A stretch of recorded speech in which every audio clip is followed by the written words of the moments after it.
What's going on, man? It's your boy Butler. Hey, man, it's the best day of my life. Tomorrow's not promised. Go ahead and do your little dance while they still playing your song. Hey, man, I'm not absolutely sure, but I have got several phone calls in reference to this story right here, bro. But it looks like LA gang tactics or Cali gang habits have migrated to the South. And what I mean by that is I pay attention to certain trends and habits. And plus I got big homies that'll call me and put me up on myself. Cause sometimes I'll be looking at something and can't see it for the life of me. But in Cali, sometimes at funerals, it gets active, bro. It gets active. So a couple of days ago, we have a 55-year-old woman who is a respectable pillar in the community, bro, that has been unalive in a drive-by in East Point. This lady's 55 years old, bro. Let's dive off into the story, man, and see what we got. But it's scary, bro. It's scary because, bro, this shit on our front porch, man. It's literally on our front porch. Let's do it. Tonight, a community left in shock after a deadly shooting outside of an East Point funeral home. And officers are now left working to figure out who's responsible for taking an innocent life. It happened at Gus Thornhill's funeral home just off of Cleveland Avenue. It's at the corner of Gus Thornhill and South Bayard Street. Let me say this. 11 Alive's Cody Alcorn live for us tonight outside of that funeral home. Cody, what scares me is that it's off of Cleveland Avenue, aka Cleveland, aka all that other stuff. So this is a gang infested area. I don't know whose funeral she was at, but I would really like to know so I can dive deep off into it, bro. This is really just an unimaginable situation. What have you learned so far? Jennifer, family members tell me that the victim brought her daughter to this funeral home for her daughter's grandmother's wake. And when they walked out of that front door, shots rang out outside here at Gus Thorn's funeral home. And as you mentioned, she was shot and collapsed right here, just steps from that front door. Now, the scene is wrapped up here, but take a look what it looked like just a couple hours ago outside the funeral home. Crime scene tape was up across the parking lot along with Gus Thorn Jr. Drive and South Bayard Street. Now, I spoke to a couple of neighbors. They say there had been quite a few people here showing up today for this wake. This evening, they say all of a sudden they heard multiple shots rang out. They described it as rapid gunfire. And tonight, East Point police confirming this was a drive-by with multiple shooters here. Now, when these neighbors walked outside, they tell me there was a woman screaming, yelling her mom had just been shot and was looking for help. Family members of the victim say this gun violence has got to stop, and this is a senseless act that took a pillar of this community. Oh my God, man, this is like one of the glues of our community.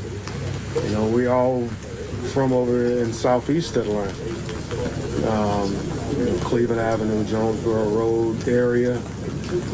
And she's a pillar of the community for South Atlanta High School, Fulton High School, and Walter F. George High School. You know, the area is a stranger to this kind of stuff. And for some reason, we're always shocked when it's someone we know. But it's always somebody's loved one. So. It is different too when it's... Man, this is crazy. And absolutely insane. This is lady supposed to be just going to a wake, you know? This is...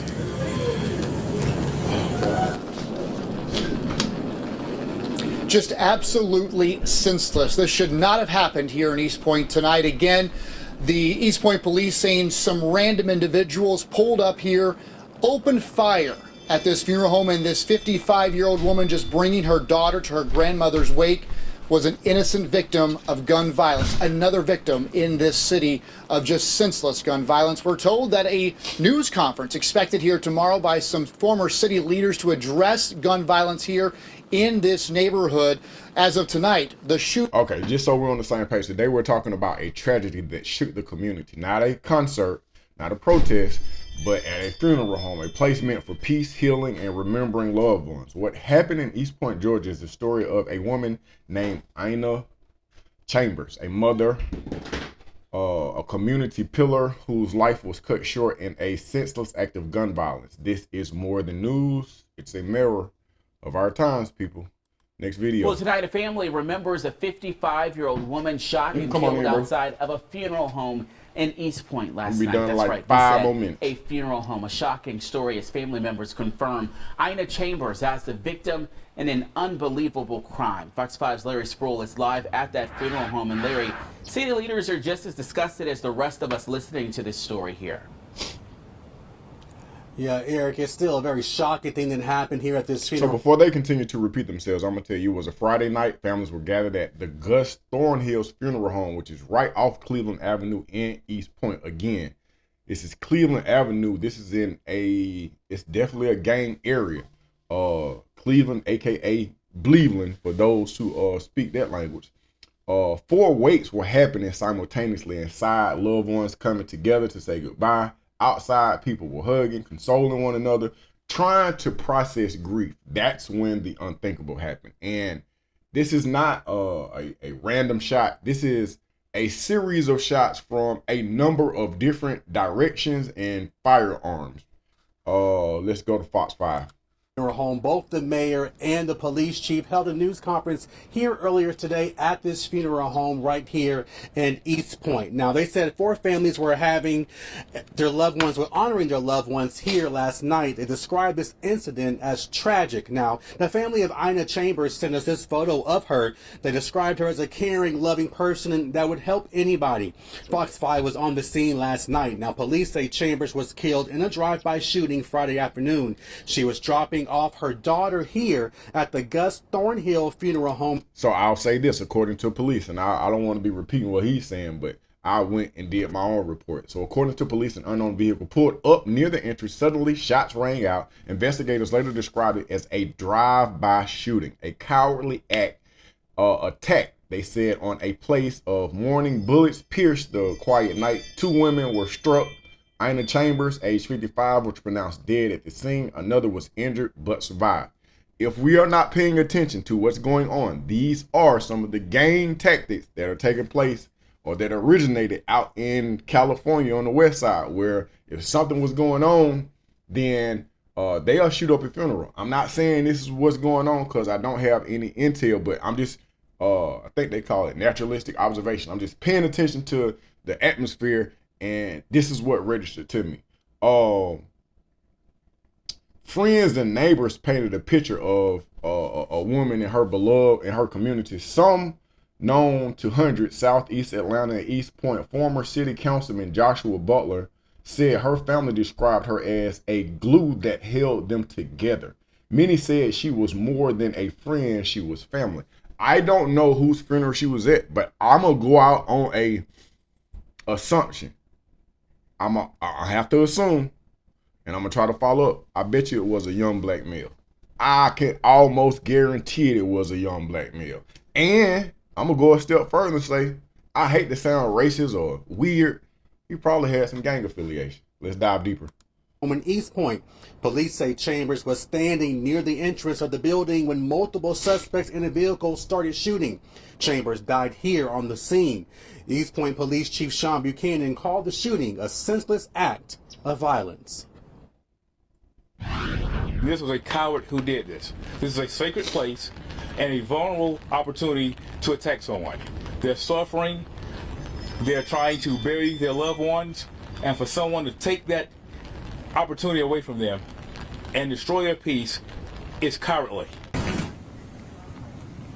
Now, a second woman was also shot, but she has minor non-life-threatening injuries. Now, Police Chief Buchanan has a very strong message for the killers.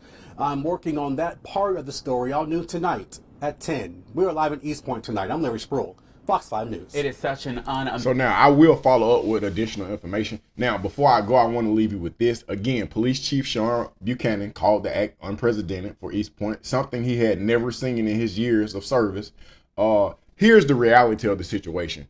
I don't think that the situation is getting better. When I say that, I mean the gun violence. I mean the gang culture. I mean depression, mental health, poverty.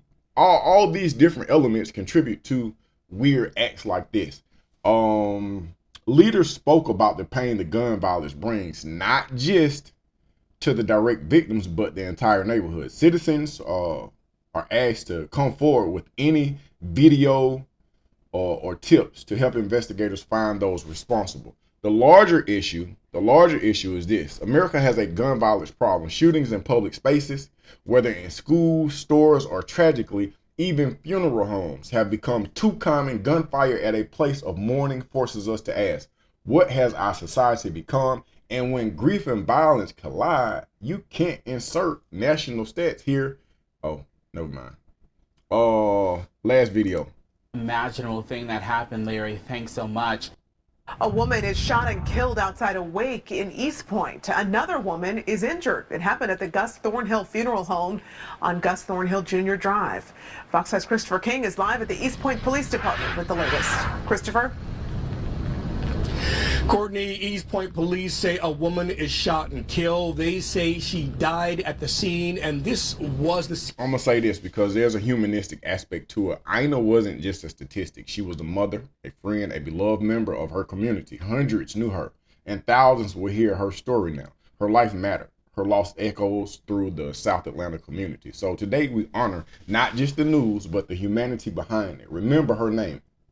Ina or Anna, I don't want to, Miss Chambers. I'm gonna call her Miss Chambers because she's my elder, so I'm gonna respect her. I'm gonna say Miss Chambers because that's how I was raised. And let this story remind us of the real people are affected every time violence breaks out in our cities. If we want safer communities, it starts with awareness, compassion, and action. It's your boy Butler, man. Get off in the comment section. I'm about to get off into some extra stuff, man. Y'all let me know your thoughts on this story. I am out.